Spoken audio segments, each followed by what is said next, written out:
And remember, the Force will be with you, always.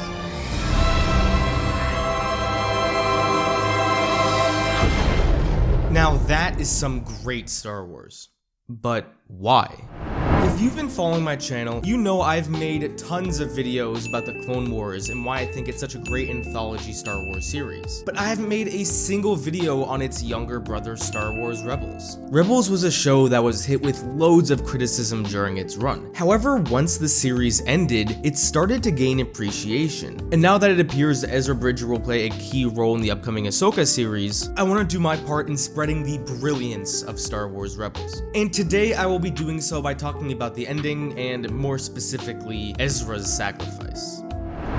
So what makes Ezra's Sacrifice so brilliant? What's so unique about the ending of Rebels is that it's not only an end to one story, but two stories. Many people struggle to describe the relationship between the Clone Wars and Rebels. Rebels isn't really a sequel to the Clone Wars because both shows tell their own stories with their own set of characters, even though a handful of characters appear in both shows. You could theoretically watch Rebels without having seen the Clone Wars and you would understand 95% of everything that's going on. What a lot of people don't seem to mention is that Star Wars Rebels is a thematic sequel to the Clone Wars. Both shows explore a variety of themes and difficult questions, but both stories on a macro scale discuss the Jedi and their role throughout the galaxy. If you look at the Jedi in both shows, they are vastly different from each other. The Clone Wars at its core is a deconstruction of the Jedi, while Rebels is a reconstruction of the Jedi. The Clone Wars shines a light on the faults of the Jedi. It shows how they lost their way and became too concerned with committees and politics and wars as opposed to their original purpose, to be keepers of the peace. This was actually the basis of Luke's philosophy in The Last Jedi. He saw the faults of the Jedi from the prequels and realized the galaxy is better off without them. This is also the same realization that Ahsoka made after leaving the Order and spending some time with the Martez sisters. So how does this all tie in with Ezra and his sacrifice? Kanan's death is a brilliant example of this, but I want to touch on that in a different video. Ezra struggled with a lot of the same things the Jedi did in the Clone Wars, like fear and hate. But while the Jedi in the Clone Wars were taught to reject all attachment, Ezra was taught to embrace it. Throughout the series, Ezra is shown to have a strong attachment to his homeworld of Lothal. The Jedi from the prequels would have taught him that that attachment is dangerous. However, it was Ezra's attachment to Lothal that saved the planet from the Empire. Even though all the odds were stacked against him, he never gave up defending his home. Ezra is also shown to have a special attachment to animals. It was his attachment to the Purrgil that defeated Thrawn and the Empire. Ezra, in the most Jedi way possible, sacrificed himself so Lothal and his friends could be free. And if it wasn't for the love of his new family and the other friends he met along the way, they wouldn't have been able to help him. Remember, the Clone Wars was a deconstruction of the Jedi. It showed us all of their faults. Rebels is a reconstruction. Through Kanan and Ezra, it shows us what a proper Jedi should be like.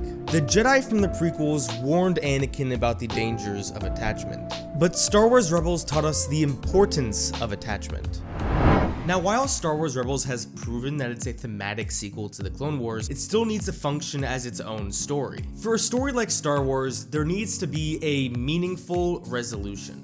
George Lucas always preached about how Star Wars is a story about certain beliefs and certain values, so our story needs to be the same. Ezra's Sacrifice accomplishes this by resolving two kinds of stakes: the personal stakes and the philosophical stakes. The personal stakes are rather simple. Ezra needs to save Lothal. If he fails to stop Thrawn and the Empire, then Lothal will remain under the tyranny of the Empire. The more important stakes, I would argue, are the philosophical stakes. Is the protagonist's philosophy going to win, or is the antagonist's philosophy going to win? Let's take a look at the two antagonists that Ezra faces: Palpatine and Thrawn.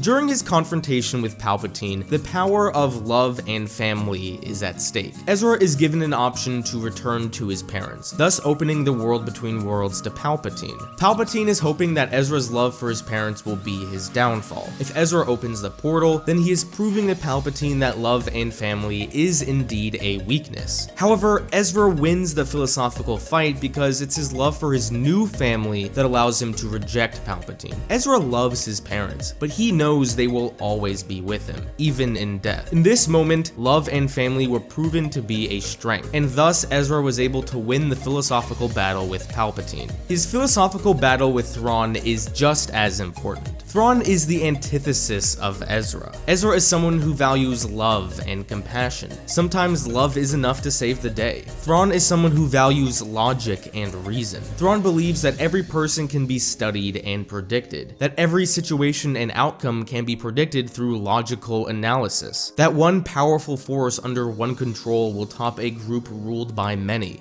But Ezra wins this fight by calling upon the Purrgil. There is no logical reason why a bunch of space whales would help Ezra, thus Thrawn cannot understand it. The Purrgil showed up because of Ezra's love and compassion he had for them. Ezra has shown love and compassion to animals and people throughout this series, and now in his most desperate hour, they are there to return the favor. Thrawn and the Empire are defeated by a group of people who just love each other, and thus Ezra was able to win the philosophical battle against Thrawn. And that is why the ending of Star Wars Rebels and Ezra Sacrifice is so brilliant.